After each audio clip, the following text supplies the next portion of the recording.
ચાલો everyone start કરીએ આપણે હવે જો સબ્જેક્ટ્સનું ટાઇટલ છે અર્થતંત્ર બરાબર તમે લોકો બી ટાઇટલ લખો અર્થતંત્ર બરાબર આના માટે હજી એક આપણે શું કહેવાય કે શબ્દ આવે છે ભારતનો લખજો તમારે અર્થતંત્ર એટલે કેવી રીતના આવે છે ભારતની અર્થવ્યવસ્થા અને આયોજન તમારા સિલેબસમાં આ શબ્દ આપેલો છે બરાબર હવે તમે સિલેબસમાં શું ભણો છો અને કે અર્થવ્યવસ્થા અને આયોજન બરાબર તમે સિલેબસમાં શું ભણો છો અને આ વિષય હું કેમ લઉં છું એની ખાલી બે વાત કહી દઉં તમે લોકોએ પંચાયતની તલાટી મંત્રીમાં ફોર્મ ભરેલું હોય પંચાયત જુનિયર ક્લર્ક અને વીએમસી જુનિયર ક્લર્કમાં ફોર્મ ભરેલું હોય તો આ જે ટોપિક જે છે એ 3 થી 5 માર્ક્સનો આવશે બહુ નાનો ટોપિક છે પણ ઓફકોર્સ આપણે કોઈ પણ ટોપિક હોય તો આપણે છોડવાનો નથી એટલે તમે સિલેબસ પોઈન્ટ ઓફ વ્યૂ આ કરજો જો જનરલી આજથી 3-4 વર્ષ પહેલાં તમે જે પરીક્ષા આપો છો ક્લાસ 3 એમાં આ ટાઈપના ક્વેશ્ચન્સ અથવા વિષય નહોતો જ આવતો પણ 3 વર્ષથી આવવાનું સ્ટાર્ટ થયો છે બરાબર એટલે હું એવું કહું છું કે બહુ બધું વધારે નહીં આવે પણ એવું બી નહીં બને કે કશું ના આવશે બી ખરું ઓકે તો હું છે ને તમને બહુ સ્માર્ટલી એક કામ કરીશ કે જેટલું જરૂરી છે ને એટલું જ હું તમને એથી શીખવાડીશ અને એ લેવલનું છે એટલે તમે છે ને ઓલમોસ્ટ નોટ્સ જે છે ને હું તમને હમણાં જે લખાઈશ આપણે બનાવીશ અને બહુ પ્રોપર વેમાં તમે બનાવજો ઓકે એવરીવન રેડી ચલો તો આજે આપણે સ્ટાર્ટ કરીએ ફર્સ્ટ ચેપ્ટર અને એમાં તમે લખો એક ટાઇટલ બેન્કિંગ બરાબર ગુજરાતી ઇંગ્લિશ તમને જે ફાવે તે બેંક તો નામ સાંભળ્યું જ છે તમે બરાબર એની સાથે તમારે ટાઇટલ આપવાનું છે બેન્કિંગ ચાલો તો સૌથી પહેલાં આપણે બેન્કિંગની ચર્ચા કરીએ એના માટે મારા હિસાબે તમને હું થોડી ઘણી નોલેજ પોઈન્ટ ઓફ વ્યૂ હું વચ્ચે કહીશ કે આ એક્ઝામમાં આવશે પણ નોલેજ પોઈન્ટ ઓફ વ્યૂ હું તમને કહી દઉં એક વાક્ય બી લખો આપ બધા વિશ્વમાં લખજો હા વિશ્વમાં સૌથી પહેલી બેંક બરાબર 1407 બરાબર 1407 બેંક ઓફ બાર્સેલોના કયું નામ કીધું મેં તમને બેંક ઓફ બાર્સેલોના બાર્સેલોના તમને ખબર હોય તો બહુ ફૂટબોલની બહુ ફેમસ ટીમ છે બરાબર એ કન્ટ્રી બાર્સેલોના હતી બરાબર હા આ નોલેજ માટે છે ઓકે હવે લખો ભારતની સૌથી પહેલી બેંક વિશ્વની પતી ગઈ હવે કોની આપણે વાત કરીએ છીએ ભારતની સૌથી પહેલી બેંક બોર્ડ ઉપર ફરીથી વર્ષ લખેલું છે 1707 બરાબર બેંક ઓફ હિન્દુસ્તાન હતી બેંક ઓફ હિન્દુસ્તાન હતી બ્રેકેટમાં ખાસ લખજો અસફળ રહી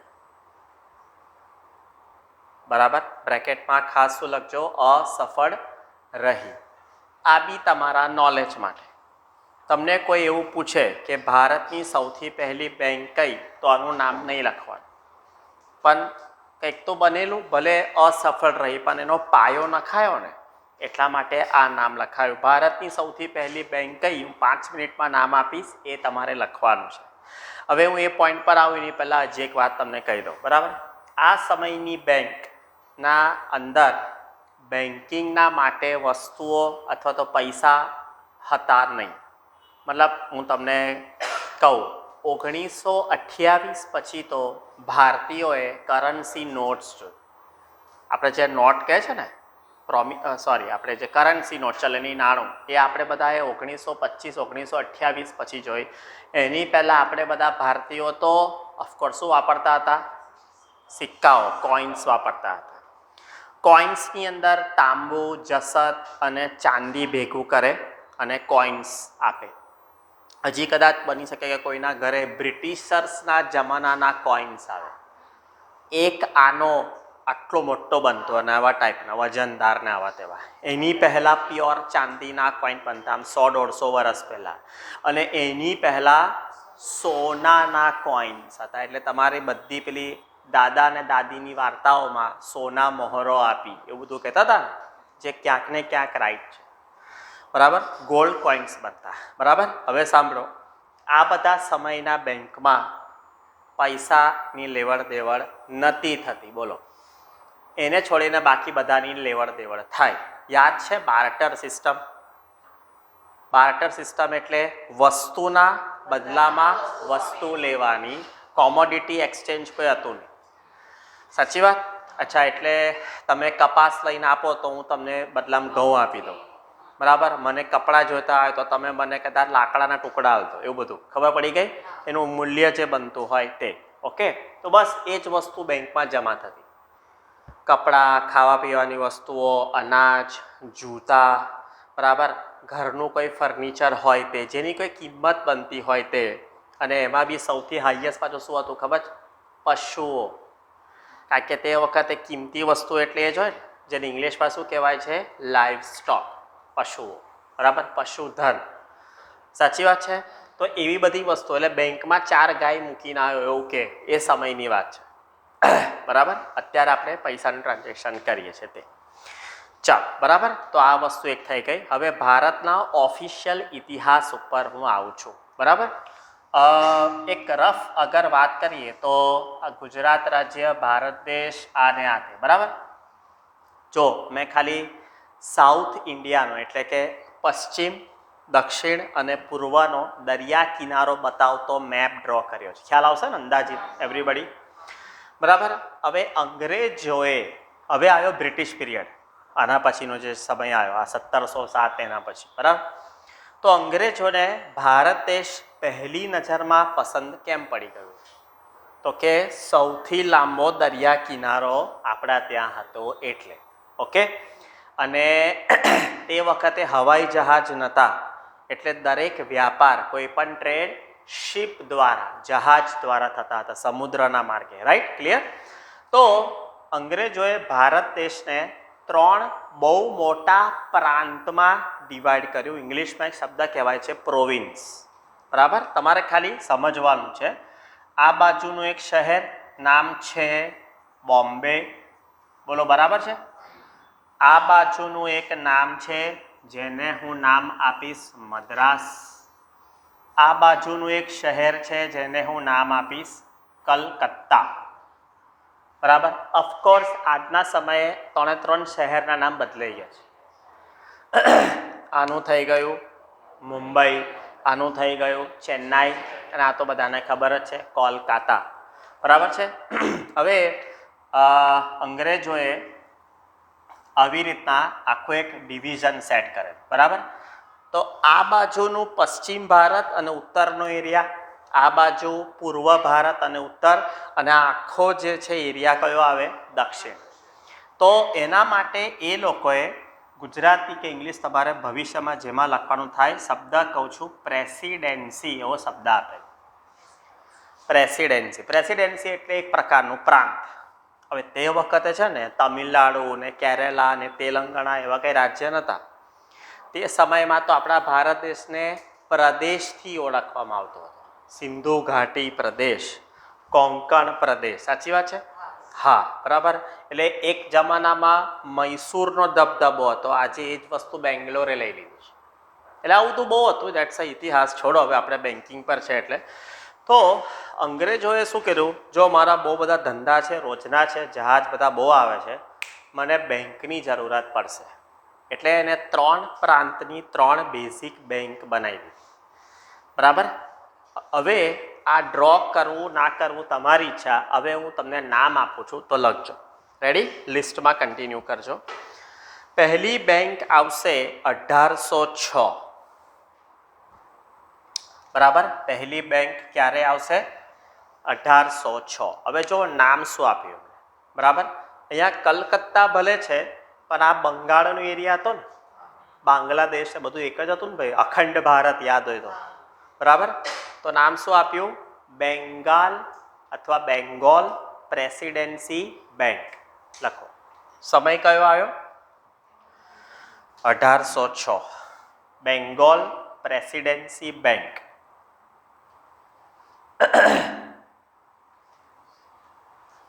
બરાબર, પ્રેસિડેન્સી બેંક પરની પર નામ શું આપ્યું? Bengal presidency bank. લખ્યું? નીચેની લાઈનમાં લખો 1840 બોમ્બે પ્રેસિડેન્સી બેંક. 1840 શું નામ આવશે? Bombay presidency bank. બરાબર, 1842 કયું રહ્યું ભાઈ? કયું રહ્યું? મદ્રાસ. તો લખી નાખો Madras presidency bank. Madras presidency bank. ચાલો, બરાબર, 3 બેંક બની. પ્રેસિડેન્સી શબ્દ ખબર પડી ગઈ? બરાબર, યસ. અને ખાલી નોલેજ માટે કહી દઉં, દરેક પ્રેસિડેન્સી એટલે પ્રાંત, દરેક પ્રાંતનું પોતાનું એક કેપિટલ એટલે રાજધાની પણ હતી. એટલે એ લોકોએ એ પ્રમાણે સ્ટ્રક્ચર બનાવ્યું હતું. આપણે બેંકની વાત કરીએ છીએ એટલે સાંભળજો. આ બહુ શરૂઆતનો સમય હતો, ઈસ્ટ ઇન્ડિયા કંપનીને એ બધું હતું, રાઈટ? તો ભવિષ્યમાં એટલે કે 1921માં આ બધી બેંક ભેગી થઈ ગઈ અને એ જ અંગ્રેજોએ આ 3 બેંક ભેગી કરીને એક બેંક બનાવી દીધી, જેનું નામ આપ્યું, ગુજરાતી ઇંગ્લિશ જે લખવું હોય તે, ઇમ્પિરિયલ બેંક ઓફ ઇન્ડિયા. શું નામ આપી દીધું? Imperial bank of India. ગુજરાતીમાં લખશો ને તો બી ચાલશે. વર્ષ યાદ રાખજો, 1921. Imperial bank of India. Okay, 3 બેંકની એક બેંક થઈ ગઈ ભાઈ, બોલો બરાબર? ઓકે, હવે આપણે આઝાદ ક્યારે થયા? 1947. 1947માં આઝાદ થયા પછી ઇમ્પિરિયલ બેંકનું નવું નામ જે તમે ને હું જાણો છો, state bank of India. SBI નામ તો સુનાઈ હોગા, બરાબર ને? હા, SBI state bank of India. વર્ષ 1955, 1955. બોલો બરાબર? તો આ રહી તમારી SBIની હિસ્ટ્રી. ઓકે ઓકે ભાઈ, ખબર પડી ગઈ? ક્લિયર? તો બેંક શું છે, SBI શું બની, કેવી રીતે બની, એનો આવો કંઈ ઇતિહાસ છે. ક્લિયર? ચાલો, આ લાઈન તમે જે લિસ્ટ બનાવો છો એમાં કન્ટિન્યુ કરો. 9 વર્ષ લખો. 1865, 1865. બરાબર, ભારતની સૌપ્રથમ બેંક. શું નામ લખશો? અલ્હાબાદ બેંક. ભારતની સૌપ્રથમ બેંક કયું નામ લખશો? અલ્હાબાદ બેંક. સમજ પડી? અલ્હાબાદ બેંક નામ સાંભળ્યું હશે, બરાબર? એટલે એ બેંકની જ વાત છે જે હવે તમે જોયેલી છે, સમજેલા છો તે બધું આવે. બરાબર, હજી એક વર્ષ લખો. 1894. List continue. 1894. 1894. બરાબર, સંપૂર્ણ રીતે ભારતીય, સંપૂર્ણ રીતે ભારતીય પ્રથમ બેંક. સંપૂર્ણ રીતે ભારતીય પ્રથમ બેંક. બરાબર, અને એનું નામ બી બધાએ સાંભળેલું છે, Punjab national bank. Yes, PNB. હા હા, બધા બિલકુલ બિલકુલ. જો હવે કેમ મેં તમને 2 વસ્તુ લખાઈ, સમજો. અલ્હાબાદ બેંક બની, ભારતમાં બની, પણ એ બ્રિટિશર્સના દ્વારા ઓર્ગેનાઇઝ કરવામાં આવેલી યાદ, બરાબર. પણ તમને એક શબ્દ મૂક્યો, સંપૂર્ણ રીતે ભારતીય બેંક, બરાબર. એટલે એમાં બ્રિટિશર્સનો કોઈ હાથ નહોતો. હવે તમારે અહીંયા 2 સવાલ પૂછાશે એક્ઝામમાં. હવે હું એક્ઝામ પોઈન્ટ પર આવું, બરાબર. જો તમને એવું પૂછે કે સૌથી પહેલી ભારતીય બેંક, શું નામ આવશે? તમને ખબર, બોલો, મને શું ખબર? અહીંયા જ લોચા માર્યા, હજુ તો 2 મિનિટ જ થઈ છે. સૌથી પહેલી ભારતીય બેંક એટલે અલ્હાબાદ જ આવે. પણ જો ક્વેશ્ચનમાં શબ્દ પૂછાયો સંપૂર્ણ રીતે તો જ પીએનબી લખવાનું, નહીં તો નહીં લખવાનું. બોલો, ખબર પડી? અંડરલાઈન કરી દો શબ્દ નીચે, સંપૂર્ણ રીતે. ખબર પડે છે ને? સંપૂર્ણ રીતે જો શબ્દ ના આવે એટલે અલ્હાબાદ, બરાબર.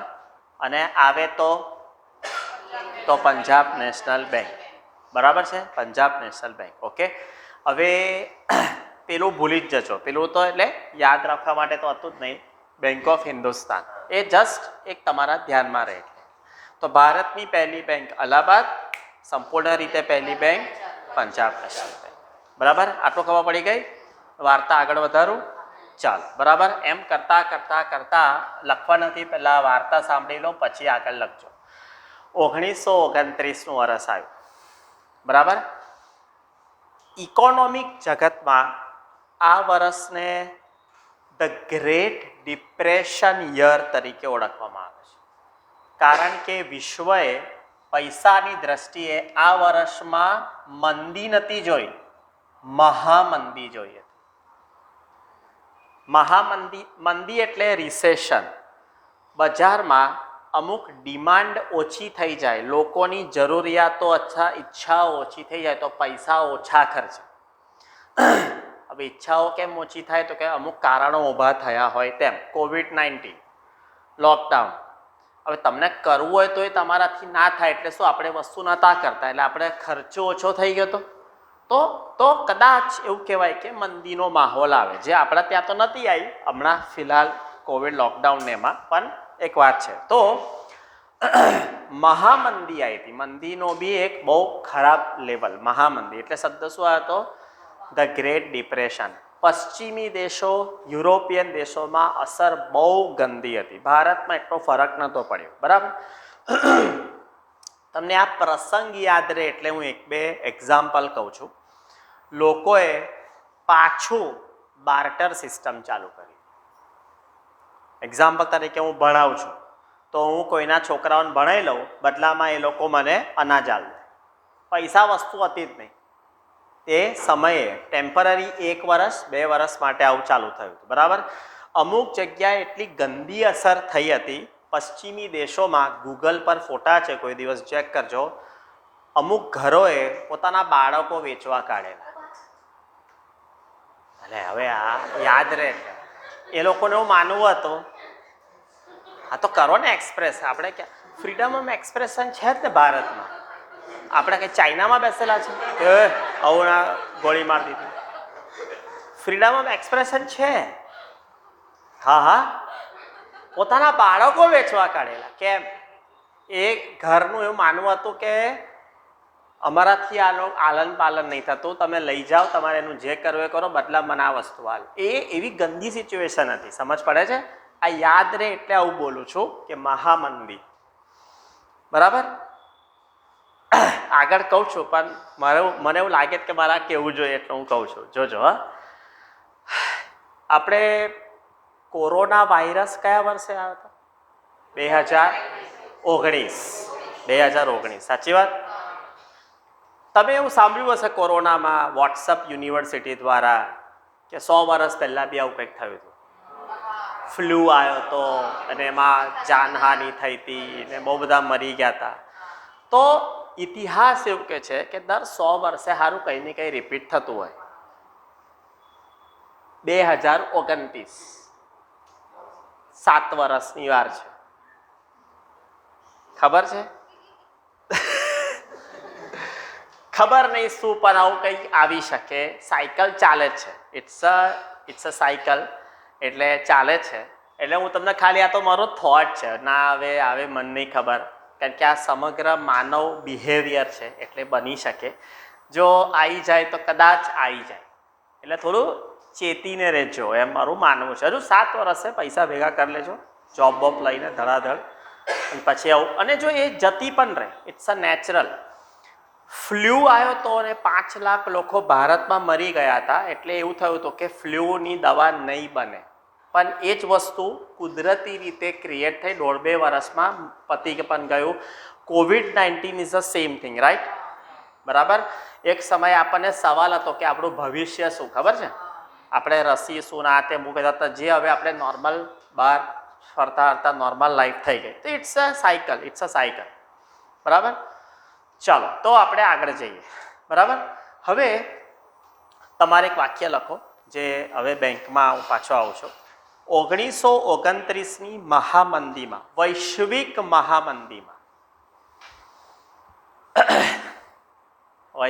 મહામંદીમાં ભારતમાં 1200 જેટલી બેંક, મહામંદીમાં ભારતમાં 1200 જેટલી બેંક ની વ્યવસ્થા પડી ભાંગી. 1200 જેટલી બેંકની વ્યવસ્થા પડી ભાંગી. હવે અત્યારે ભારતમાં 200 બેંકો હશે. તે વખત કેટલી બેંક હતી? લખાયું મેં તમને, કેટલી બેંક હતી? 1200 બેંક. બરાબર. અચ્છા, તે વખતની બેંક એટલે કહી દઉં. એક્ઝામ્પલ તરીકે મારી અને આમની પાસે પૈસા બહુ છે, તો અમે ભેગા થઈને અમારા બેની બેંક બનાવી, અને હવે અમારા જ દુકાનની બહાર એક પાટી માર્યો, ફલાની ઢીકણી બેંક, ખબર પડી? આખા ભારતમાં એ બેંકની બ્રાન્ચ ક્યાં? એ જ જગ્યા પર. એટલે બીજી બ્રાન્ચીસ આવે, ખબર પડી ગઈ? જો થોડા સ્માર્ટ તમે હોવ તો એક શબ્દ કહી દઉં. આજની સહકારી પેઢી, શ્રોફની પેઢી, કે ભાઈ હું ઓળખાણ છે તો જ પૈસા આલીશ, ઓળખાણ નહીં તો આવજો. એવી આખા દેશમાં કેટલી બેંકો હતી? 1200 હતી. બધા પોતપોતાના મન થાય પ્રમાણે બેંક ચલાવતા હતા. એટલે તે વખતે એક ભણેલા ગણેલા વ્યક્તિને વિચાર આવ્યો કે આ બધી બેંકોને કંટ્રોલ કરે એવી કોઈ એક બેંક હોવી જોઈએ.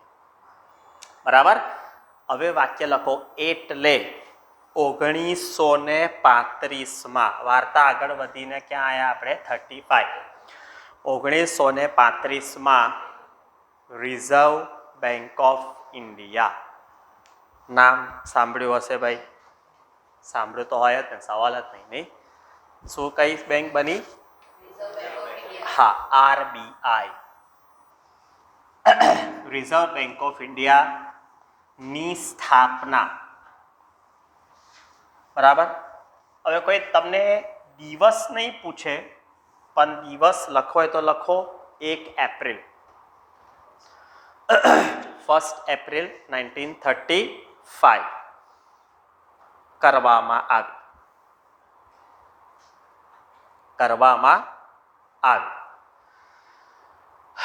ઓકે. ઓફકોર્સ કોના દ્વારા? લખવા નથી, પણ બ્રિટિશર્સ દ્વારા.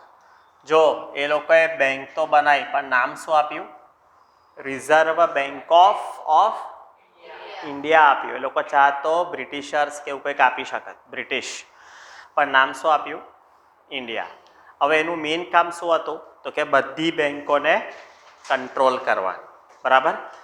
હવે હું હમણાં 5 મિનિટમાં નામ સમજાવીશ, પણ RBIને મધ્યસ્થ બેંક કહેવાય. લખતા નહીં, હું લખાઈશ. એને સેન્ટ્રલ બેંક કહેવાય. બરાબર. 35માં ભારત આઝાદ થઈ ગયું હતું? ના. તો એના માટે એક નવું વાક્ય લખો. 1949માં, 1949 એટલે આઝાદી પછી, રાઈટ? ભારત સરકારે, હવે આપણાથી ભારત સરકાર લખાય, RBIનું રાષ્ટ્રીયકરણ થયું. ઇંગ્લિશમાં શબ્દ નોટ કરવો હોય તો લખાય નેશનલાઇઝેશન. શું થયું? રાષ્ટ્રીયકરણ થયું. બરાબર. શબ્દ શું આવશે? નેશનલાઇઝેશન. ઓકે. એટલે અચ્છા, હવે કોઈને એવું ખબર છે કે રાષ્ટ્રીયકરણ એટલે શું? જો કોઈ પણ શબ્દ તમને ના ખબર હોય તો તરત પૂછજો. ભલે સિલેબસમાં હોય ના હોય મતલબ નથી, ભણવા એટલે બધું શીખવાનું. નહીં ખબર? તુક્કો મારશો, અઝ્યુમ કરો કે એવું તો શું થાય જેને આપણે રાષ્ટ્રીયકરણ કહીએ. બોલો, પ્લીઝ ટ્રાય. ખોટું પડશે ને, હું સંભાળીશ. ચાલો બસ બોલો, જસ્ટ ટ્રાય. હિમાલય શું કહેતા હતા તમે? શું સમજા? અચ્છા, તમે એવું કીધું કે સમજાવો. વાહ, સરસ. તમે સમજાવો. એક મિનિટ. યસ, પણ વાક્ય તો પૂરું કરો. અલગ અલગ સ્ટેટમાં શું અલગ અલગ નિયમ પ્રમાણે ચાલે? જી ના, એવું નથી. બસ આવો ટ્રાય કરો. શું ખબર સાચો આન્સર પડે. યસ,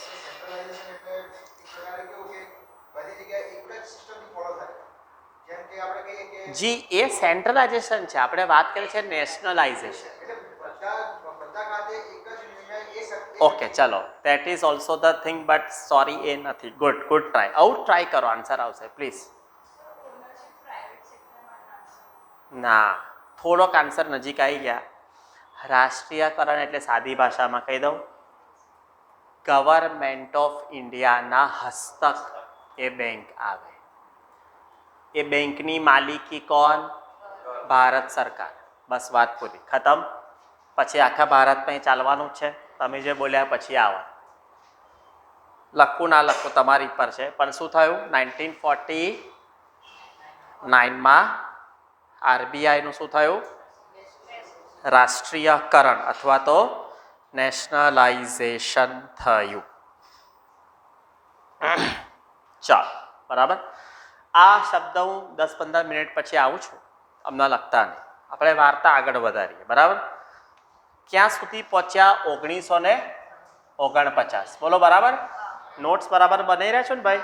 બસ આ જ કામનું છે. આ તમને જે લખાવું છું ને એમાંથી જ બધા સવાલ થશે. હા, રેડી. હવે એક વર્ષ આવ્યું 1969. 1969. બરાબર. હવે સાંભળજો. આ વર્ષે ઇન્દિરા ગાંધી પીએમ હતા. બરાબર. અને એમને બહુ બોલ્ડ ડિસિઝન લીધા. બહુ બોલ્ડ મતલબ તે વખતે આંચકો આવે, જેમ અત્યારે નરેન્દ્ર મોદી કંઈક કહી દે ને કંઈક લાવે છે, આપણે આંચકો કેવો લાગે છે, એવા ફિમેલ નરેન્દ્ર મોદી જ કહેવાય. 1969માં એમને બહુ બોલ્ડ ડિસિઝન લીધા. બરાબર, સમજાવો. અચ્છા, આરબીઆઈ શેના માટે બની? તો કે બેન્કિંગ જગતને કંટ્રોલ કરવા. દરેકને મન થાય એમ કરતું હતું, હવે નહીં.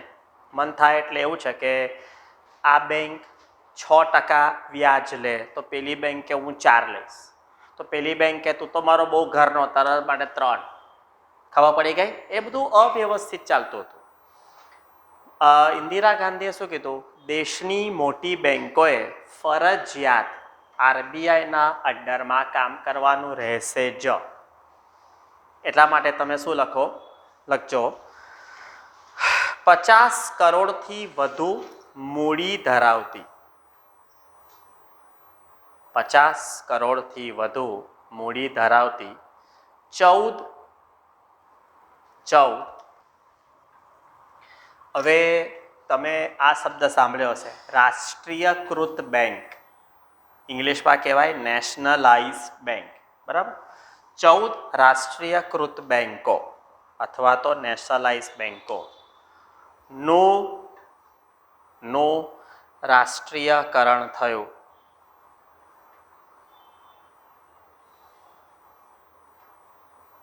બરાબર, ખબર પડી? ઘણી એવી બેંકો હતી જે સૌથી મોટી હતી, પૈસા વધારે હતા. બરાબર, એને તો કમ્પલસરી શું કરી નાખ્યું?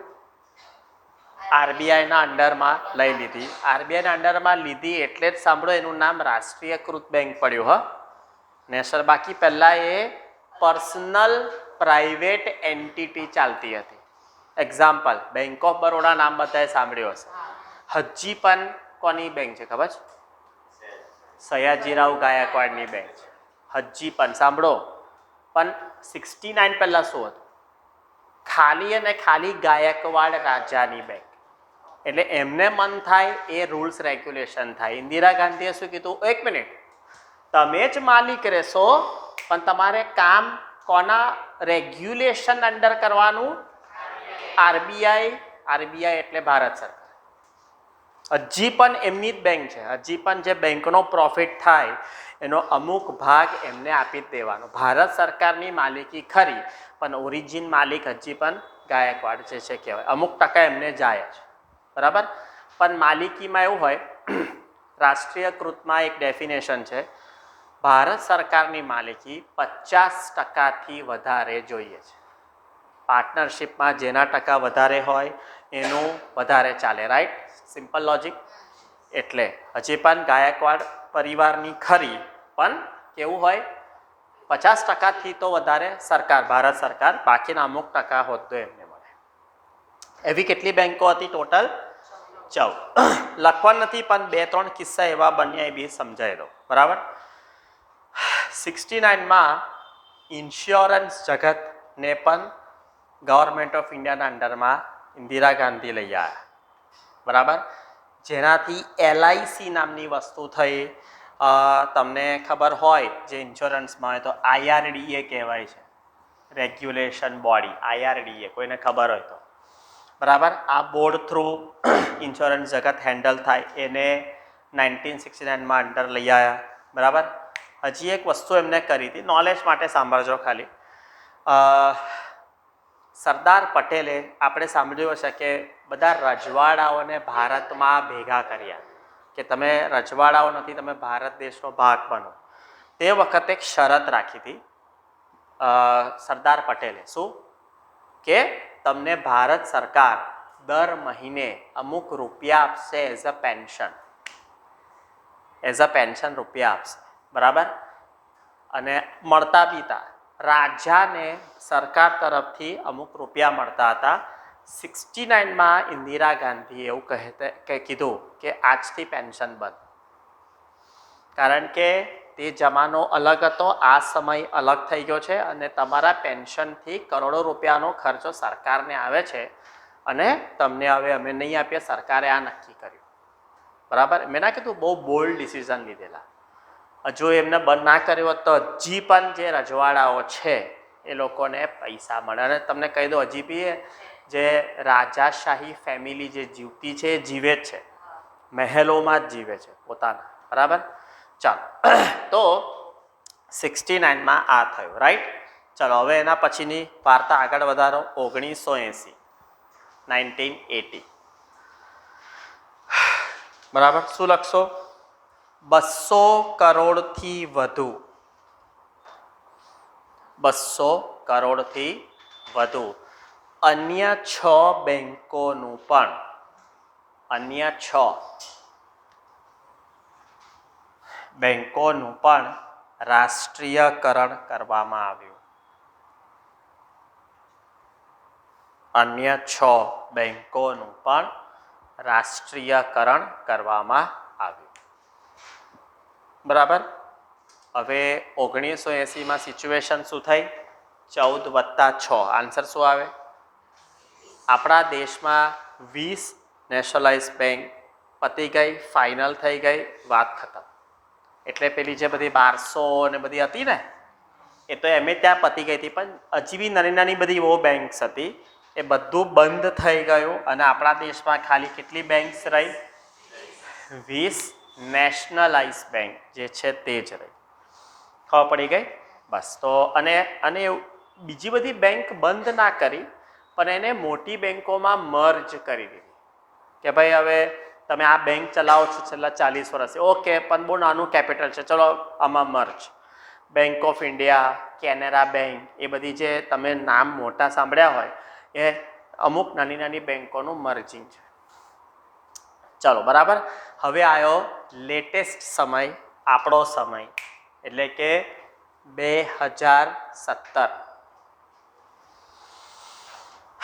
2017માં તમને ખબર હોય તો 2 બેંક મર્જ થઈ. બેંક ઓફ બરોડામાં, બોલો કઈ? બે બેંક કીધું તમે, એક જ બોલ્યા દેના બેંક. બીજી કઈથી? Yes bank. ના યાર, પણ ટ્રાય કરો, કંઈક નવું કહેશો તો આવશે જ. ના ના ભાઈ ના, બસ આવું બોલો ને, મનમાં આવે બોલો, એકા તો સાચું પડશે. બેંક ઓફ બરોડામાં બે બેંકો ભેગી કરી દીધી, દેના બેંક અને વિજયા બેંક. બરાબર? યસ. વિજયા બેંક માય બાપ છે ભાઈ, તિરુપતિ બાલાજીનું અકાઉન્ટ છે. એ તો શું લે, તિરુપતિ બાલાજી એટલે કોણ છે? વિશ્વનો સૌથી ધનિક માણસ કોણ છે? એ ચણા મમરા આવે એની સામે, મને તો એવું લાગે છે. એટલે તિરુપતિ બાલાજી પાસે પૈસા છે, બીજા કોની પાસે છે? ઓ માય ગોડ, તમે કેમ બધા આવું મને જોવો છો? Tirupati Balaji is a richest temple in the world. કેટલા રૂપિયા છે કોઈને હિસાબ જ નહીં, પૂછતા જ નહીં, નહીં ખબર. પણ કોઈ એવું કે ચેલેન્જ તો કે આટલા આટલા છે, પછી આગળ ગણતરી જ નહીં કરવી, છોડ દો ભાઈ આમ, એટલે પછી ત્યાં જ પતી જાય. હિસાબ જ નહીં કઈ, ખબર છે તમને? સોનું તો બધા મંદિરોમાં ચડે, પણ ત્યાં કઈ અલગ જ પ્રમાણમાં સોનું ચડે છે. એટલે વિજયા બેંકનું અકાઉન્ટ એમાં એમ. બેન્કિંગની વાત છે તો જે આવશે કહેતો જઈશ. ચાલો, શું હતું 2017? બરાબર. બેંક ઓફ બરોડામાં બેંક ઓફ બરોડામાં દેના બેંક અને વિજયા બેંક નું વિલીનીકરણ થયું. મર્જ, વિલીનીકરણ, અથવા ઇંગ્લિશમાં લખો તો આ શબ્દ આવશે મર્જ. મર્જ કરવા કરતા મર્જર શબ્દ લખજો, એટલે ભેગું થઈ જવું. બરાબર? ચાલ, રેડી? હવે આપણા ત્યાં કેટલી બેંક હતી? 20. બરાબર? 20માંથી કેટલી બેંક પાછી ઓછી થઈ ગઈ? 2. એટલે કેટલી થઈ ગઈ? 18.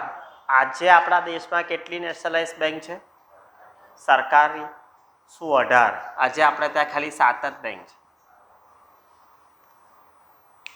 હા, એટલે મને ખબર છે કે તમને નહીં ખબર, કે તમે ક્યાં ન્યૂઝપેપર વાંચો છો, તમને ક્યાં ન્યૂઝની પડી છે. તમે તો ખાલી પેલા રણવીર આલિયાના ફોટા જોયા હશે ઇન્સ્ટાગ્રામમાં, પણ કોઈ દિવસ એવું તો જો કે આ મારી પરીક્ષામાં કામમાં આવશે એવું. ભર કોરોના સમયે લોકડાઉન ચાલતું હતું ત્યારે ભારત સરકારે 10 મોટી બેંકોને 4 બેંકમાં મર્જર કરી નાખ્યું. બહુ હેવી. તમને તો નહીં, 2020ની વાત છે ભાઈ, અસલી લોકડાઉન 2020. બોલો બરાબર? યસ. તો આ એક લેટેસ્ટ વસ્તુ છે. શું લખશો તમે? 2020. અને તારીખ લખવી હોય તો લખો 1 એપ્રિલ. ચાલો, હવે આપણે જો હવે આમાં એવું છે કે તમને મેં જે તારીખ લખાઈ એ ફરીથી રિપીટ કરું છું. 2020 1 એપ્રિલ. અરે વારંવાર 1 એપ્રિલ કેમ આવે ખબર છે? ફાઇનાન્શિયલ યરની શરૂઆત. ઇકોનોમિક્સ ભણો છો એટલે આ તો ખબર હોવી જ જોઈએ. બરાબર? ચાલો, તો 1 એપ્રિલના દિવસે ભારતની 10, કન્ટિન્યુ લખો, ભારતની 10 મોટી બેંક, ભારતની 10 મોટી બેંકનો 4 રાષ્ટ્રીયકૃત બેંકમાં વિલીનીકરણ અથવા મર્જર. 4 રાષ્ટ્રીયકૃત બેંકમાં મર્જર.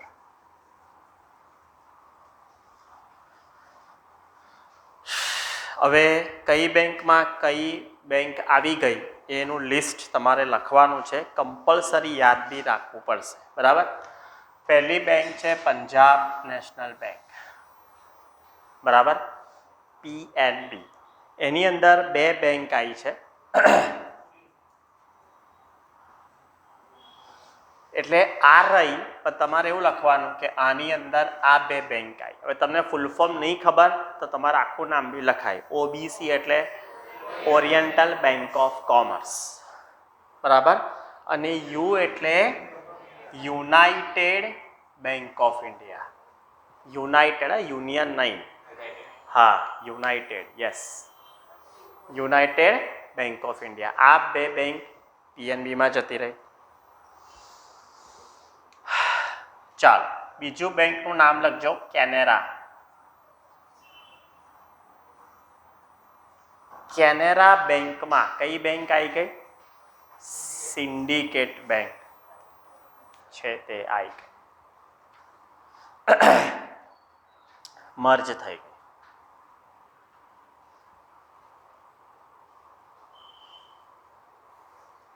ઓકે, તમે હવે એક કામ કરજો, તમે આ જે બેંકના બોર્ડ જોશો ને તો એ લોકો લિટરલી એવું લખે છે કે પીએનબી ના નીચે નાના અક્ષરમાં ઓબીસી અને યુબીઆઈ. કેનેરાનું બોર્ડ નીચે લખશે સિન્ડિકેટ. ઇવન બેંક ઓફ બરોડાના બોર્ડની નીચે બી બે બેંક હશે, તમે નામ જોજો, દેના અને વિજયા, બરાબર. કઈ જગ્યાએ હશે સાંભળજો, જે ઓરિજિનલ બીઓબીની બ્રાન્ચ હતી ને ત્યાં કોઈ છેડખાની નથી, પણ જ્યાં વિજયા અને દેના હતું એ જગ્યાએ બીઓબીના પાટે આવી જાય તો એમાં એ લોકોએ બે નામ લખ્યા. ઓકે, તો આ સિન્ડિકેટ આમાં આવશે. હવે લખો યુનિયન બેંક ઓફ ઇન્ડિયા. ત્રીજું merger union bank of India, જેની અંદર કોણ આવી ગઈ? આંધ્રા અને કોર્પોરેશન બેંક. આંધ્રા બેંક અને કોર્પોરેશન બેંક આવી ગઈ, બરાબર. આંધ્રા અને કોર્પોરેશન. ઓકે, આ બધી સાઉથની છે. અને છેલ્લે તમારે આવશે ઇન્ડિયન બેંક. ઇન્ડિયન બેંકમાં કઈ આવી ગઈ? Allahabad bank. Yes, very good. Allahabad bank Indian બેંકમાં મર્જ થઈ. 2020માં આ બધું અપ્લાય થઈ ગયું હતું, આઈ મીન જાહેર થઈ ગયું હતું. જાહેર બી કહું તો નક્કી થઈ ગયું હતું, પણ છે ને કોરોનાની અંદર આનું ઇમ્પ્લિમેન્ટેશન બહુ સ્લો થયું. એટલે આપણે બધાએ 2021માં આને જોયું, બાકી સમગ્ર વસ્તુ નક્કી થઈ ગઈ હતી 2020માં. અને 2021થી, કારણ કે અમે 2020 તો આપણે મતલબ કે ઘરે દાલગોના કોફી જ પીધી હતી ને, જ્યાં સુધી મને યાદ છે ત્યાં સુધી. લોકડાઉનમાં આપણે શું કર્યું છે? ખાઈ પીને પિક્ચર જ જોયા. એટલે એ સિવાય બીજું જે કંઈક કર્યું હોય આ લોકોએ અપ્લાય કરવામાં 1 વર્ષ, એટલે લોકડાઉન હતું ને એટલે અપ્લાય કરવામાં 2021 જેવો સમય લઈ લીધો. ચાલો, ઓકે. હવે તમારે લિસ્ટ લખવાનું છે કે મેં તમને પેલી જે 7 બેંક કીધી એનો ક્રમ અનુસાર લિસ્ટ લખી દો. નંબર 1 એકમાત્ર one and only SBI, state bank of India. આ લિસ્ટ કોના આધારે લખાવ છો? કેપિટલ સાઇઝ, એટલે એની મૂડી કેટલી વધારે છે, બિઝનેસ કરવાની તાકાત કેટલી વધારે છે પૈસાની દ્રષ્ટિએ, બરાબર. પહેલો રેન્ક કોનો આવશે? એસબીઆઈ. બીજો રેન્ક લખતા નહીં, પહેલાં સાંભળો. મર્જર પહેલાં અલગ નામ હતું, મર્જર પછી નામ આવ્યું પંજાબ નેશનલ. હવે આમ લખો પીએનબી. અત્યારે હાલમાં પીએનબી થઈ ગઈ છે, બરાબર. તમે ખાલી આ જ લખશો, રાઈટ.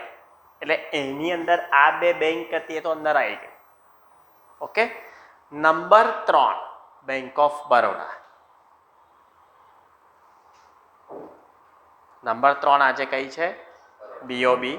અને મર્જર પહેલા સેકન્ડ રેન્ક પર બીઓબી હતી, ખબર પડી ગઈ.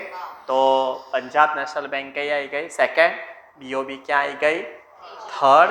ચોથા રેન્ક ઉપર તમારે લખવાનું છે કેનેરા, કેનેરા બેંક. 5મા પર લખવાનું છે UBI, union bank of India.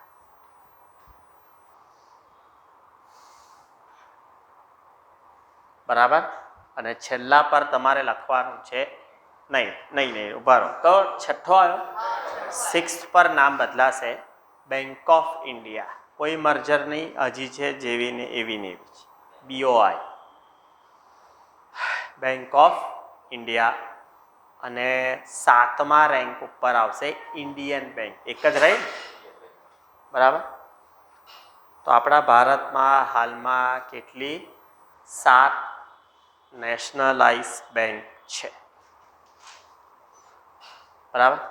રાષ્ટ્રીયકૃત બેંકો છે. બોલો ક્લિયર? તો આવી રીતે થયું હતું. હવે આ કોના દ્વારા થાય? તો કે વિત્ત મંત્રાલય એટલે કે ફાઇનાન્સ મિનિસ્ટર, ફાઇનાન્સ મિનિસ્ટ્રી દ્વારા થાય. અને હાલના મિનિસ્ટર કોણ છે? નિર્મલા સીતારામન, બરાબર. ચાલો, ઓકે. તો આ વસ્તુ અહીંયા સુધી આપણે જોઈ.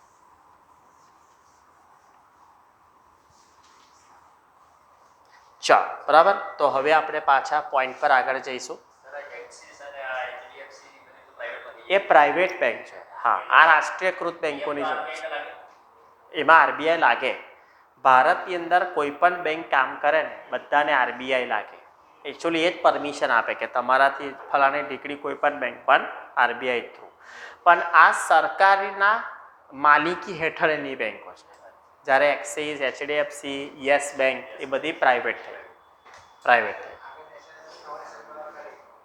કઈ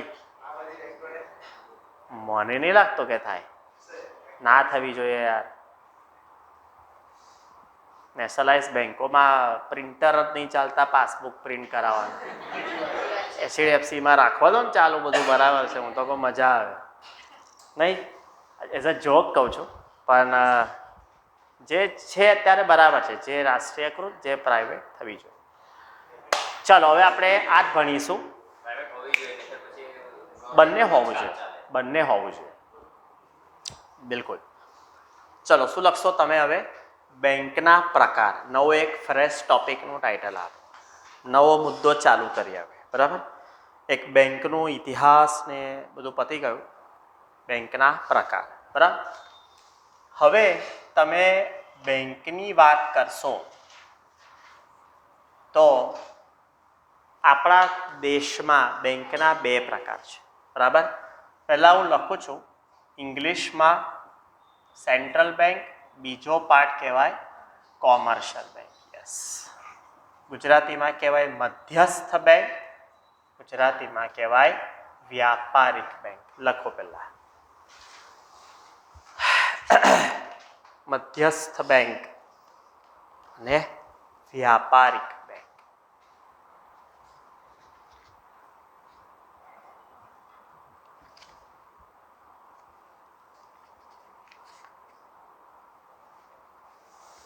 ચાલો, ઓકે. હવે કોઈ પણ દેશ હોય, લખાઈ ગયું ને? તો આગળ વાત કરું છું. કોઈ પણ દેશ હોય, આખા દેશમાં સેન્ટ્રલ બેંક એક જ હોય, જેને બેંકની બેંક કહેવામાં આવે. આપણે ત્યાંનું નામ છે RBI, reserve bank of India. ખબર છે, મેં તમને કીધેલું કે હું તમને આ શું છે કહીશ. એ આ એક જ બેંક હોય. સેન્ટ્રલ બેંક કોને કહેવાય? જેની પાસે એ દેશના રૂપિયા છાપવાની ઓથોરિટી હોય તે, અથવા કોઈ બી કરન્સી નોટ્સ તમે લઈ આવો, એની ઉપર જે નામ છાપેલું હોય જે બેંકનું, એ દેશની સેન્ટ્રલ બેંક. ખબર પડી કે મધ્યસ્થ બેંક કોઈ પણ દેશમાં એક જ હોય. અને એ શું કરે? બાકીની બધી બેંકોનું હેન્ડલિંગ, કંટ્રોલ, લાઇસન્સ આપવાનું કામ ને બધા બહુ કામ હોય એ RBI દ્વારા કરવામાં આવે. ક્લિયર? આપણે ત્યાં હવે તમે માનો કે US ડોલર જો તો ફેડરલ ફાઇનાન્સ એવું લખેલું હોય, મતલબ એ લોકોની સેન્ટ્રલ બેંક છે ફેડરલ ડોલર પર. પાકિસ્તાનના નોટ ઉપર લખેલું હોય છે સ્ટેટ બેંક ઓફ પાકિસ્તાન, તો એ લોકોની એ સેન્ટ્રલ બેંક થઈ ગઈ. ખબર પડી ગઈ? દરેક દેશની પોતાની સેન્ટ્રલ બેંક જે છે તે અલગ અલગ હોય, એને એક જ હોય. બીજો ઓપ્શન ઇઝ નોટ પોસિબલ, એક જ હોય. ખબર પડી ગઈ? હવે વ્યાપારી બેંકો એટલે કઈ? તો કે તમે જે બેંકના નામ ખબર છે બધી વ્યાપારી બેંક, બધી, બરાબર. વ્યાપારી બેંક એટલે કોમર્શિયલ બેંક. હું તમને અહીંયા ફટાફટ ટાઇટલ લખાવું છું, તમે લખતા જશો, જેના પર આપણે ડિટેલ પછી વાત કરીશું, બરાબર. ચલો, શું લખશો? સૌથી પહેલું રાષ્ટ્રીયકૃત બેંક. વ્યાપારી બેંકો કઈ કઈ આવે? કોણામાં આવે? રાષ્ટ્રીયકૃત બેંક. હું અહીંયા લખતો નહીં, તમે લખો છો ને, ચાલશે. બીજું નામ આવશે પબ્લિક સેક્ટર બેંક. શું નામ આવશે? Public sector bank. ઓકે. ત્રીજું નામ આવશે પ્રાઇવેટ બેંક.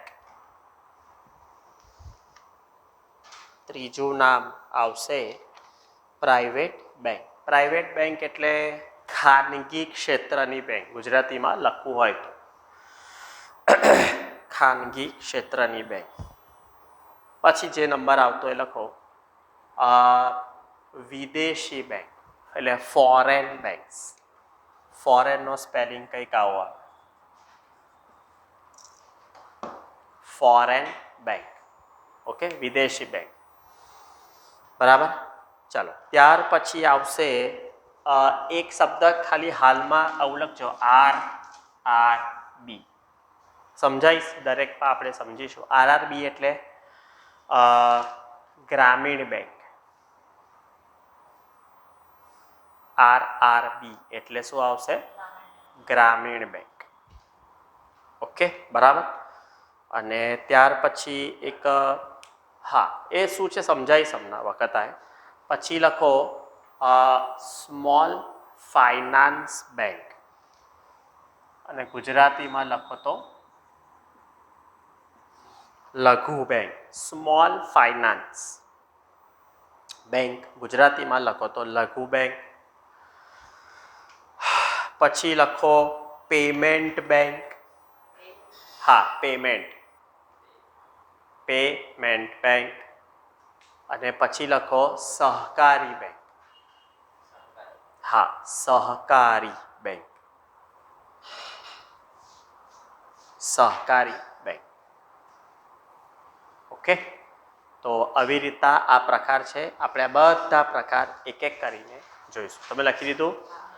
ચાલો, હવે બિફોર વી સ્ટાર્ટ, આરબીઆઈ પરના બે ક્વેશ્ચન ફિક્સ છે, જેની પર આપણે શરૂઆત કરી.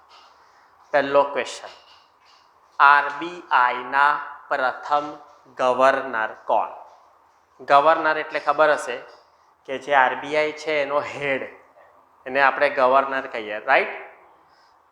તો આરબીઆઈના પ્રથમ ગવર્નર કોણ, એવું તમને લખાવી છું ને પૂછું છું, ખબર હોય તો કહો. હા, ખોટું પડશે એટલું જ ને? યસ, મોન્ટેક્સી આહુવાલિયા નીતિ આયોગના છેલ્લા ઉપાધ્યક્ષ થઈ ગયા યાર. સરસ, પણ આવું કંઈક બોલ્યા તો ખરા? ના ના, બિલકુલ. પછી નહીં, પહેલા ગવર્નર તો અંગ્રેજ જ હોય ને, કારણ કે તે વખત તો 1900 ને કયું ક્યારે ચાલુ થઈ હતી? બોલો, યાદ કરો. તો પેજ પલટાઈને બોલવાનું ચાલુ કર્યું. પેજ ટર્ન કર્યા વગર જોવાનું છે. ઓ મોહતરમાં, એટલે પેજ જોયા વગર, પલટાયા વગર કહો તો આ તો પેજ પલટાઈને કહો છો, આવું થોડી ચાલે. 1917માં? શું 1700? આવું કેમ કરો છો યાર? આરબીઆઈ ક્યારે ચાલુ થઈ એવું પૂછું તો કે 1700. 1935 જોઈને કીધું. આટલું ના પાડી ના જો છેવટે હું કે તમારી મેમરી તો થોડી શાર્પ કરો, હજી હમણાં તો ભણ્યા. 1935માં આરબીઆઈ ચાલુ થઈ. ઓફકોર્સ બ્રિટિશર્સે જ કરી, તો પહેલા ગવર્નર તો બ્રિટિશર્સ જ હોય ને. બસ, તેનું નામ છે, ગુજરાતી ઇંગ્લિશ હું લખું છું, તમારે જેમાં ભાવે લખજો, sir Osborne Smith. Sir Osborne Smith.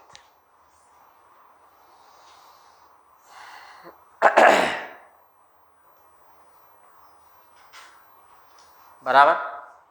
આરબીઆઈના બીજો સવાલ, આરબીઆઈના પ્રથમ ભારતીય ગવર્નર. યસ, ક્યા વાત, સરસ સરસ. D Deshmukh, very good. આરબીઆઈના પ્રથમ ભારતીય ગવર્નર શું નામ આવશે? ડી દેશમુખ. બરાબર. આ બહુ ફેમસ નામ છે અને ફેમસ શબ્દ બી છે, યાદ રાખજો. ઓકે, ફૂલ ફોર્મ કંઈ પૂછે નહીં, પણ ખાલી એમ જ કહું છું, ચિંતામણ દ્વારકાદાસ દેશમુખ. ચલો ઠીક છે, આગળ જઈએ. હાલના ગવર્નર, આરબીઆઈના હાલના ગવર્નર. તમે સહેજ પણ આશા ના રાખતા કે આ નામ હું કહીશ. આ નામ તમારે જ બોલવાનું છે. Yes, very good. શું નામ ફરીથી? હા, જો 3-4 જણા નામ બોલી શક્યા. શક્તિકાંત દાસ.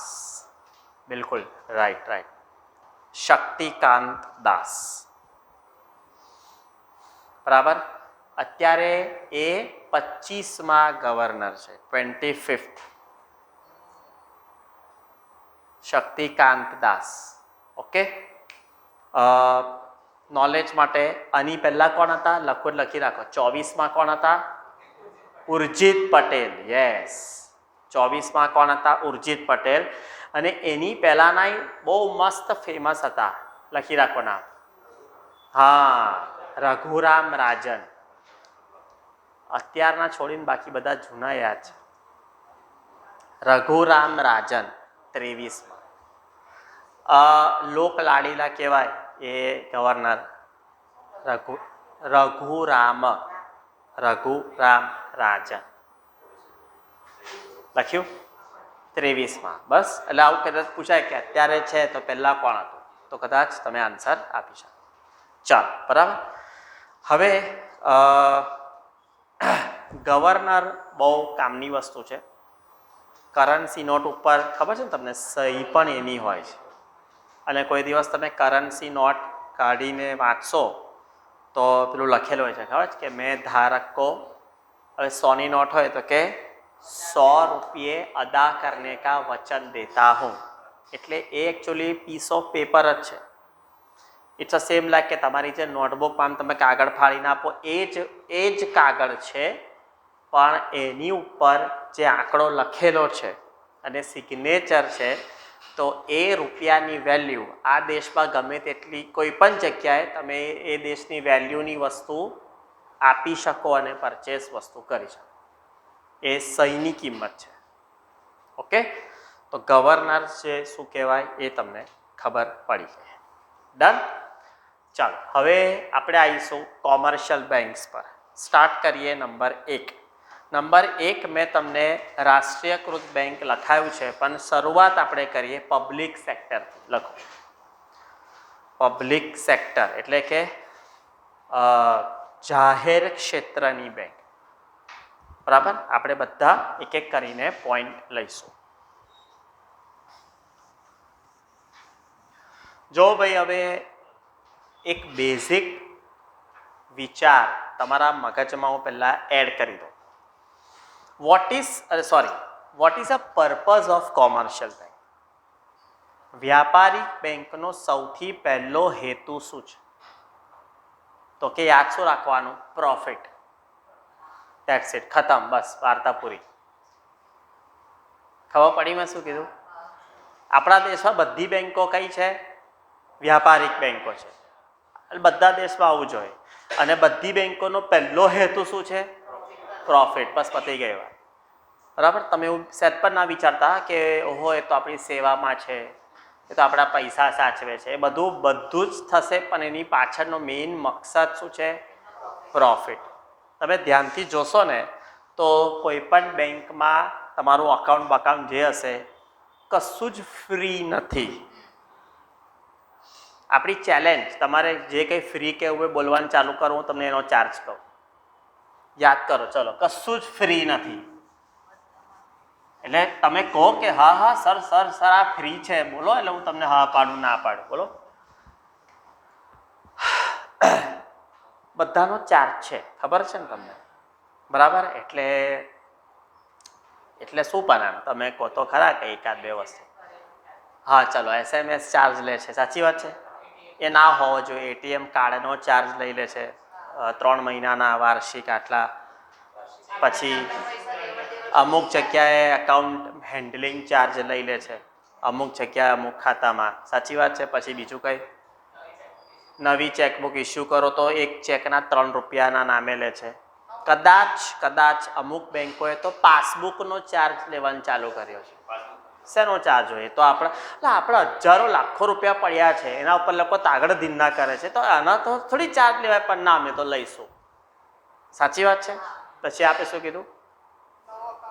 નવું અકાઉન્ટ ખોલવાનો કોઈ ચાર્જ ના હોય, કારણ કે એ તો તમને કહેશે આવો, કારણ કે તમે જ પૈસા મૂકશો અંદર. એ તો ખબર પડી ને, એ તો મજા જ છે લોકોને. પછી તમે કોઈ NEFT કે એવું કંઈક કરાવો, બરાબર, તો એના 4-5 રૂપિયા 6 રૂપિયા પર ટ્રાન્ઝેક્શન ચાર્જ છે, જે એકચ્યુઅલી ફ્રી આપવું જોઈએ, પણ એવું નથી. બરાબર. તો મેં બહુ લાંબો વિચાર કર્યો, ત્યારે મને ખબર પડી કે યસ, બેંકમાં ફ્રી હોય છે. શું હોય છે ખબર? પેલું એસીની હવા. તમે હવે એસી લક્ઝરી છે યાર, આજના સમયમાં એસી તો જરૂરિયાત છે. ના મળે ને. મેં બહુ વિચાર કર્યા પછી મને વસ્તુ મળશે.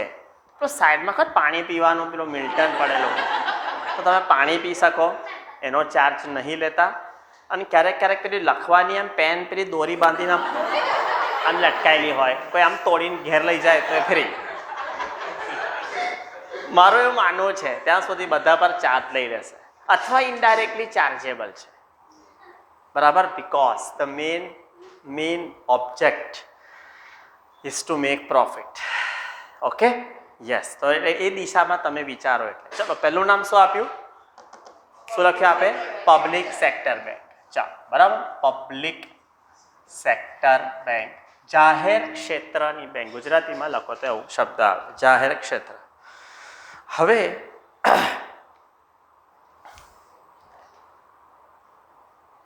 રાષ્ટ્રીયકૃત બેંકના એક્ઝામ્પલ્સમાં રાષ્ટ્રીયકૃત બેંકના નામ બોલવાના ચાલુ કરો.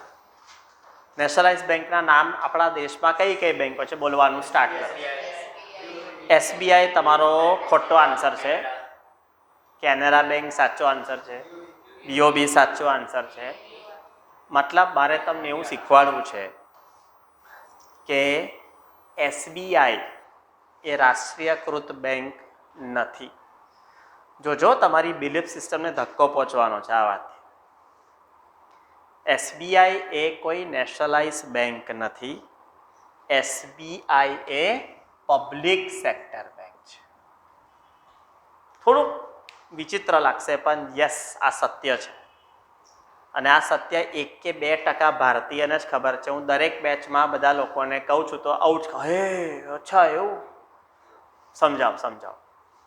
તમે BOB, યુનિયન બેંક ઇન્ડિયા અને કેનેરા બધું લખ્યું, બરાબર. તમે ક્યારે પણ તમે એ બેંકનું નામ કે કશેક જોશો ને તો બ્રેકેટમાં લખેલું હોય ભારત સરકાર કા ઉપક્રમ. કોઈ દિવસ તમે ઓબ્ઝર્વ કર્યું હોય તો, અને લખેલું હોય કે નેશનલાઇઝ બેંક. મતલબ ભારત સરકારની દ્વારા, મતલબ કે ભારત સરકારના હેઠળ ચાલુ કરેલી બેંકો. બરાબર. What is public sector bank? ચલો, હું તમને સમજ વધારે પડે એટલે સરકારી કંપનીના નામ હું બોલું છું. તમે બધાએ ONGC નામ સાંભળ્યું છે? અરે વાહ, સરસ. તમે લોકોએ ઇન્ડિયન ઓઇલ એવું નામ સાંભળ્યું છે? ચાલો, સરસ, બરાબર. માન લો કે એર ઇન્ડિયા હજુ વેચાયું નથી અને સરકારના હેઠળ છે, તો એર ઇન્ડિયા સરકારી કંપની હતી, રાઈટ? એટલે એર ઇન્ડિયા લખું છું એક્ઝામ્પલ તરીકે. BSNL નામ સાંભળ્યું છે? ચાલો, સરસ, બરાબર. રોકેટ અને પ્લેન બનાવવા માટે સરકારી છે HAL, હિન્દુસ્તાન એરોનોટિક્સ લિમિટેડ. ખબર પડી ગઈ? હવે સરકાર એવું કહે છે કે દરેક ફિલ્ડમાં આપણી પોતાની એક કંપની તો આવી જ જોઈએ. તો કે અચ્છા, જો નેચરલ ગેસ અને એમાં છે, પેટ્રોલિયમમાં આપણી કંપની છે, સમજ પડી? એવિએશન હવાઈ જહાજમાં આપણી કંપની છે, ટેલિકમ્યુનિકેશનમાં આપણી કંપની છે, પ્લેન બનાવવામાં આપણી કંપની છે. એટલે ચલને યાર આપણે બેન્કિંગમાં આપણી કંપની ચાલુ કરીએ. કંપનીનું નામ શું આલ્યું? SBI. SBI work as a company. પાછળ ભલે બેંક લાગે પણ એની પોતાની પર્સનલ ઓથોરિટી છે, એને જે કરવું હોય એ કરી શકે. આ બધી કંપનીની જેમ પોતાના પ્રાઇવેટ ડિસિઝન જાતે લઈ શકે છે, બરાબર. જ્યારે બાકીની બધી નેશનલાઇઝ બેંક બીઓબી, કેનેરા, એ બધાને એક નિયમમાં ચાલવું પડે. ખબર પડી કે બધાના એક નિયમ સેમ. ઓલ્ધો આ બી સરકારી છે, આ બી સરકારી છે, પણ ફરક શું પડે? આ પ્યોર સરકારની જ બેંક છે, જ્યારે આ સરકારના હેઠળ ચાલતી બેંક છે. બાકી બધા બેંકના નિયમ અલગ હોય, એસબીઆઈના નિયમો અલગ છે. કોઈને ખબર હતો? ચાર્જીસ પણ અલગ છે. નહીં ખબર? કોઈ દિવસ ધ્યાન આપો આ બધી વસ્તુ પર. એટલે નિયમ, ઓપ્શન સમજાવો. તમે છે ને કોઈ પણ આવી બધી બેંકના હવે તમે બોર્ડ જુઓ, મેં કીધેલું કે ભારતીય સરકાર કા ઉપક્રમ, એસબીઆઈ પર ખાલી સ્ટેટ બેંક ઓફ ઇન્ડિયા લખેલો, વાત ખતમ. અરે યાર, જેવી રીતે બીએસએનએલનું બોર્ડ છે એવી જ રીતે બેંકની કંપનીનું બોર્ડ છે એસબીઆઈ. ખબર પડી? હા. અને તમારે આવી રીતે સમજવું પડશે, બરાબર. ચલો એક કામ કરો, મારું કેનેરામાં અકાઉન્ટ છે માન લો, બરાબર. મારે પૈસા જમા કરાવવા હોય તો હું કેનેરાની કોઈ બી બ્રાન્ચમાં જમા કરાવું એક જ છે ને? એવું તો અલાઉડ જ છે ને, right? Is it so? Right.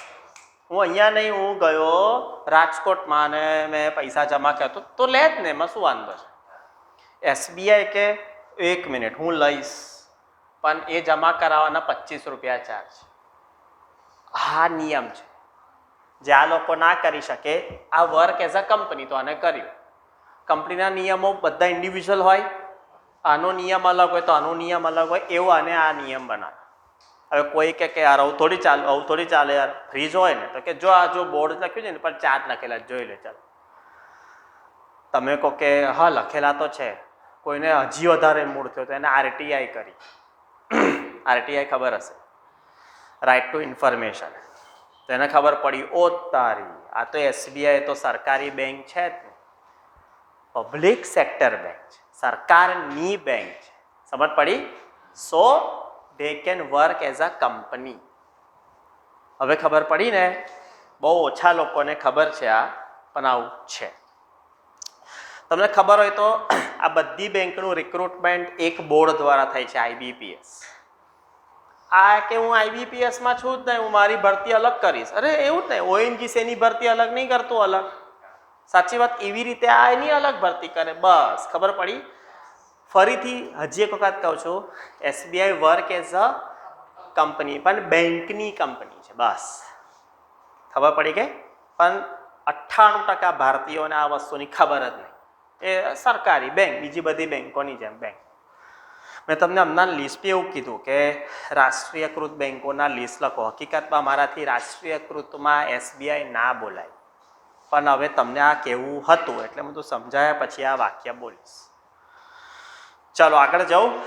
તો એક્ઝામ્પલમાં શું લખો? અરે સોરી, વ્યાખ્યા તો એક લાઈનની છે, બરાબર. શું લખજો? જેની માલિકી ભારત સરકાર હોય,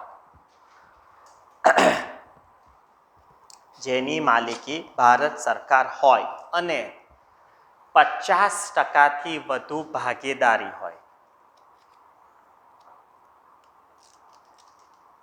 બરાબર, તે પબ્લિક સેક્ટર બેંક બને છે.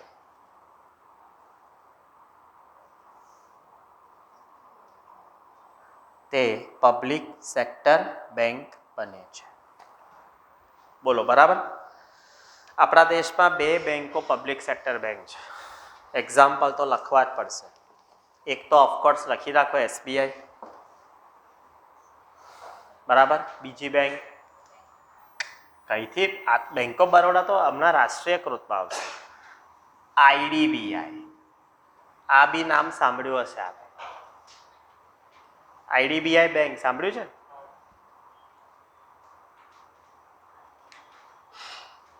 Yes or no? Industrial development bank of India, બરાબર. આઈડીબીઆઈ બેંક તો સાચું કહું કેવું મિક્સચર છે, પીપીપી મોડેલ છે, પબ્લિક પ્રાઇવેટ પાર્ટનરશિપ. એટલે સરકારની પણ માલિકી અને પ્રાઇવેટ માલિકો પણ આની અંદર છે. થઈ શકે આ કંપની છે એને મન થયું, જેવી રીતે એર ઇન્ડિયાને પ્રાઇવેટમાં સંપૂર્ણ વેચી નાખી, એર ઇન્ડિયાને 50% ભાગીદારીમાં બી રાખી શકત, આઈડીબીઆઈને રાખી. સરકાર તરફથી કોણ માલિક છે ખબર છે? એલઆઈસી. છેલ્લા 6-1 વર્ષથી બની ગયું છે. એલઆઈસીએ કીધું કે એક કામ કર, મારી પાસે પૈસા બહુ છે, ચલ મારી બેંક બનાવી દો. 51% વધારે પાર્ટનરશિપ એલઆઈસીની છે સરકાર તરફથી, અને બાકીની બધી બીજી. એટલે આપણા દેશમાં 2 કઈ બેંક થઈ? જાહેર ક્ષેત્ર પબ્લિક સેક્ટર બેંક થઈ. કમ્પ્લીટ. હવે લખો નંબર 2, રાષ્ટ્રીયકૃત બેંકો. યસ, બોલો ક્વેશ્ચન.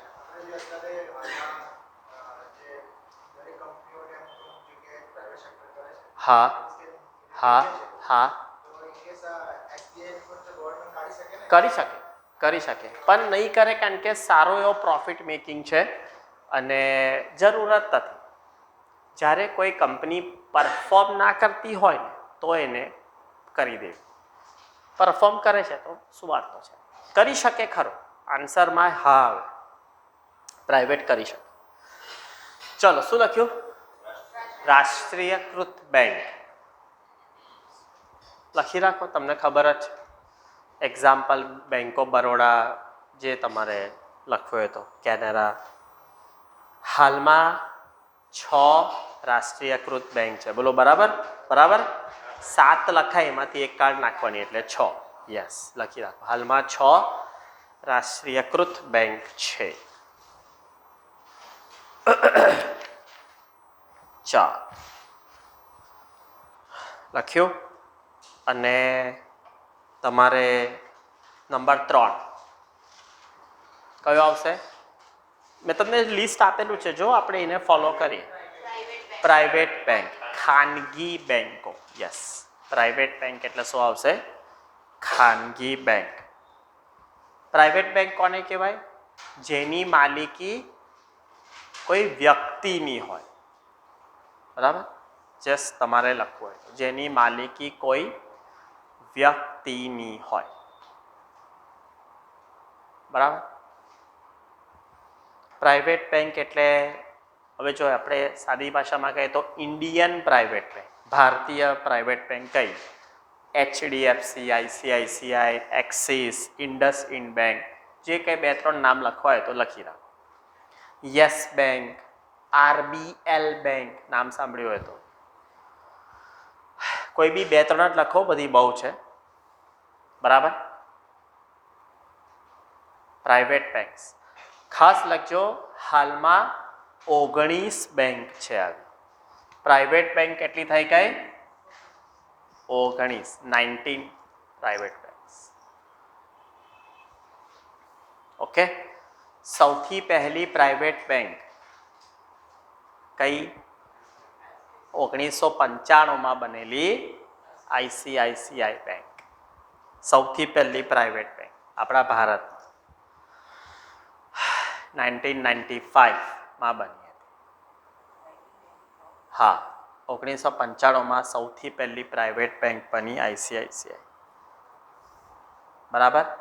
અને હજી એક કરંટ અફેર્સના એંગલમાં એવું લખાય કે સૌથી નવી પ્રાઇવેટ બેંક, સૌથી નવી પ્રાઇવેટ બેંક કઈ બની? 2 બની, 2. એની ગેસ? હા, એક્સિલન્ટ. 2 બેંક બની. એકનું નામ છે બંધન ફાઇનાન્સ બેંક, સાંભળ્યું છે ને? બંધન ફાઇનાન્સ બેંક. અને બીજી એક બની આઈડીએફસી ફર્સ્ટ બેંક. આ નામ બી સાંભળ્યું હશે યાર. આઈડીએફસી ફર્સ્ટ બેંક, બંધન અને આઈડીએફસી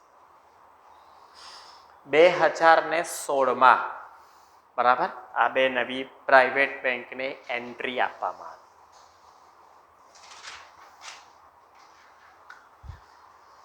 ઓકે, એ હવે આવશે ને, જો તો આપણે બધા ટાઈપ એક એક કરીને ભણીશું. બરાબર, જો ભાઈ 3 ટાઈપ થયા. કઈ પતિ? પબ્લિક સેક્ટર, રાષ્ટ્રીયકૃત થઈ અને ત્રીજી પ્રાઇવેટ બેંક. બાકીનું બધું આવતા ક્લાસમાં રાખીએ, કારણ કે હવે ટોપિક પાછો લાંબો છે. તો આપણે આવતા લેક્ચરમાં અહીંયાથી જ નંબર 3 પત્યા, રાઈટ? તો નંબર 4થી આપણે સ્ટાર્ટ કરીશું. ચાલો, બરાબર. તો મળીએ આપણે આવતા લેક્ચરમાં. અર્થતંત્રમાં બિલકુલ આપણે અહીંયાથી કામ સ્ટાર્ટ કરીશું.